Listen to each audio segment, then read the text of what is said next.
மாண்புமிகு உறுப்பினர் இன்னும் உங்களுக்கு அடுத்து இன்னும் ஒரு 4 பேர் பேச வேண்டியது இருக்கு. ஆகையால் தயவு செய்து 2 பேர் பேசுறத ஒரு உறுப்பினர் தான் பேசுறேங்க. இருங்க ஏற்கனவே பேரவைத் தலைவருக்கு அனுமதி வாங்கியாச்சு. நானும் கேட்டுட்டு தான் இருந்தேன். இன்னும் லிஸ்ட்ல 2 3 4 பேர் இருக்கிறாங்க. அவங்களும் கொஞ்சம் பேசணும். கொஞ்சம் பெருந்தன்மையோட நீங்க கொஞ்சம் பெருந்தன்மையோட தான் பேசுறீங்க. பாராட்டுனீங்க. இப்பதான் பேரவை துணை பேசி முடியுங்க. சுருக்கமா முடியுங்க. அவரு பாரு இது வேளாண் பட்ஜெட் ஒண்ணு இல்ல. ஒரு விவசாயி பேசுங்க ஏங்க இது குறுக்கீடு ரெண்டு பக்கம் போயிருக்கு. பேசுங்க சுருக்கமா பேசுங்க. மாண்பு பேரவைத் தலைவர் அவர்களே, மாம்பழம் பசியில் இருக்காங்க விவசாயிகள். மாம்பழம் இந்த ஆண்டு கடந்தாலும் சரி இந்த ஆண்டும் சரி மாம்பழ விளைச்சல் அதிகமாகிட்டது. மா பயிரிட்ட விவசாயிகள் கடுமையாக பாதிக்கிட்டாங்க. விலை வீழ்ச்சியால் கடுமையாக பாதிக்கப்பட்டுட்டாங்க. இன்றைக்கு இந்த அரசு மா பயிரிட்ட விவசாயிகள் இந்த ஆண்டு விலை வீழ்ச்சியால் பாதிக்கப்பட்டிருக்கிறாங்க. அப்படி பாதிக்கப்பட்ட விவசாயிகளை கண்டறிந்து அவர்களுக்கு தேவையான நிவாரண உதவி வழங்க வேண்டும் என்று அரசுடைய கவனத்தை கொண்டு வருகிறேன். அதே போல் மரவள்ளி கிழங்கு எங்களுடைய பகுதியில் இன்றைக்கு ஸ்டார்ச் உற்பத்தி பண்ணுறாங்க. ஜவ்வரிசி உற்பத்தி அதிகமாக இருக்குது.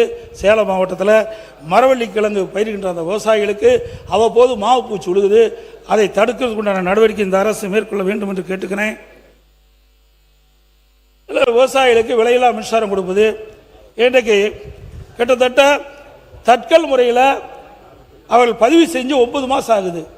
இன்னும் கிட்டத்தட்ட 65,000 பேர் இதில் இடம்பெற்றிருக்கிறாங்க.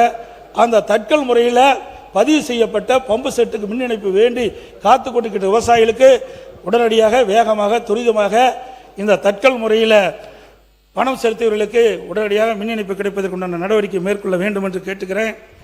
அதாவது சீமை கருவேல மரம் இன்றைக்கு தமிழகத்தில் சீமை கருவேல மரங்கள் நிலத்தடி நீரை உறிஞ்சி வறட்சி ஏற்படுத்துகின்றன. மண்ணின் வளத்தை நச்சுப்படுத்துவதும் பிற நாட்டுப்புற தாவரங்கள் அழிக்கும் செய்கின்றன.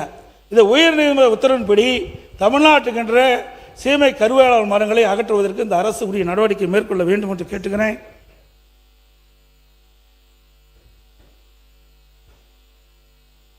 இதை விவசாயிகளுக்கு ஒரு மிகப்பெரிய திட்டத்தை என்னுடைய அதிமுக ஆட்சி இருக்கின்ற பொழுது நான் கொண்டாந்தோம்.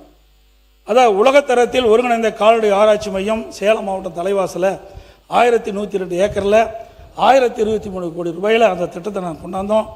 அந்த திட்டத்தில் ஒரு பகுதி நான் முதலமைச்சர் இருந்த பொழுது கால்நடை மருத்துவக் கல்லூரி நான் திறந்துட்டேன். அதுக்கு பிறகு ஆராய்ச்சி நிலையத்தை அப்படியே திறக்கப்படாமல் இருக்குது. இந்த அரசு இந்த ஆராய்ச்சி நிலையத்தை திறக்கப்பட வேண்டும். இது ஒரு முக்கியமானது விவசாயிகளுக்கு பயனளிக்கக்கூடிய திட்டம். இன்றைக்கு வேளாண் பெருமக்கள் உபதொலியாக இருப்பது கால்நடை வளர்ப்பு. அந்த கால்நடை வளர்ப்பு செய்கின்ற விவசாயிகளுக்கு இரட்டிப்பு வருமானம் கிடைக்க வேண்டும் என்பதற்காக இந்த திட்டத்தை நாங்கள் கொண்டு வந்தோம். நான் அமெரிக்கா சென்ற பொழுது அங்கே இருக்கின்ற பால் பண்ணையை பார்வையிட்டு ஒரு பசு ஒரு நாளைக்கு 65 லிட்டர் பால் கொடுக்குது.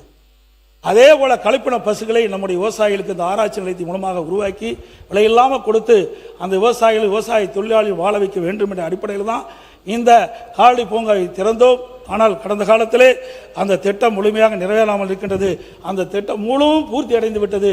ஆகவே இந்த அரசு விவசாயிகளுடைய நன்மை கருதி இந்த கலப்பின பசுக்களை ஆராய்ச்சி நிலையத்தின் உருவாக்கி விவசாயிகளை கொடுத்து விவசாயிகளை வாழ வைக்க வேண்டும், விவசாய தொழிலாளியை வாழ வைக்க வேண்டும் என்று அரசுடைய கவனத்துக்கு நான் இந்த நேரத்தில் கொண்டு வரேன். அதே போல்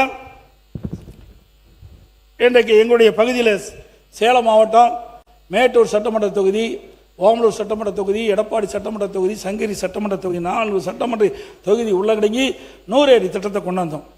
அதில் மேட்டூர் அணை நீர் நிரம்பி உபரியாக வெளியேறுகின்ற பொழுது நீரேற்றத்தின் மூலமாக சுமார் வறண்ட 100 ஏரிகளுக்கு நீர் நிரப்புகின்ற திட்டம் இதனுடைய நோக்கம். இதில் கிட்டத்தட்ட அதிமுக ஆட்சி இருக்கின்ற பொழுது சுமார் 60% நிறைவேற்றியிருந்தோம். அதுக்கு பிறகு வந்த ஆட்சி முழுமையாக நிறைவேற்றவில்லை. இன்னும் ஒரு 25% எஞ்சி இருக்கின்றது. ஆக விவசாயிகளுடைய நலன் கருதி அந்த எஞ்சிய ஏரிகளுக்கும் நீர் நிரப்புகின்ற பணியை இந்த அரசு முன்னெடுக்க வேண்டும் என்று இந்த நேரத்தில் தெரிவிக்கின்றேன். அதே போல் அத்திக்கடை அவனாசி திட்டம் எனக்கு முன்னால் இருக்கிற உறுப்பினர் கூட பேசினாங்க. அந்த திட்டம் நான் 3 மாவட்டத்தை உள்ளடங்கிய திட்டம். ஈரோடு மாவட்டம், திருப்பூர் மாவட்டம், கோவை மாவட்டம். இதை நீண்ட காலமாக போராடிட்டு இருந்தாங்க. 50 வருஷமாக போராடிட்டு இருந்தாங்க. அந்த போராட்டத்துக்கு தீர்வு காண வேண்டும் என்று இதை புரட்சித் தலைவி அம்மா அவர்கள் உத்தரவு போட்டு நான் பொதுப்பணித்துறை அமைச்சராக இருந்த காலகட்டத்தில் அந்த திட்டத்தை அறிவிக்கப்பட்டு அந்த திட்டம் 1652 கோடி ரூபாயில் உருவாக்கப்பட்டு முழுக்க மாநில நிதியிலிருந்து இந்த திட்டம் நிறைவேற்றத்திற்காக தொடங்கப்பட்டது. அப்பொழுது அதிமுக ஆட்சி இருக்கின்ற வரை சுமார் 70% பணிகள் நிறைவேற்றப்பட்டன. எஞ்சிய பணிகள் கடந்த ஆட்சியில் நிறைவேற்றப்பட்டு அதை இப்பொழுது அங்கங்கே சிறு பிரச்சனை இருப்பதாக சொல்றாங்க. அதை சரி செய்து இந்த அத்திக்கடவு அவனாசி திட்டம் முழுமையாக விவசாயிகளுக்கு பயனளிக்கக்கூடிய அளவிற்கு செயல்படுத்த வேண்டும் என்ற அரசுடைய கவனத்துக்கு நான் கொண்டு வரேன்.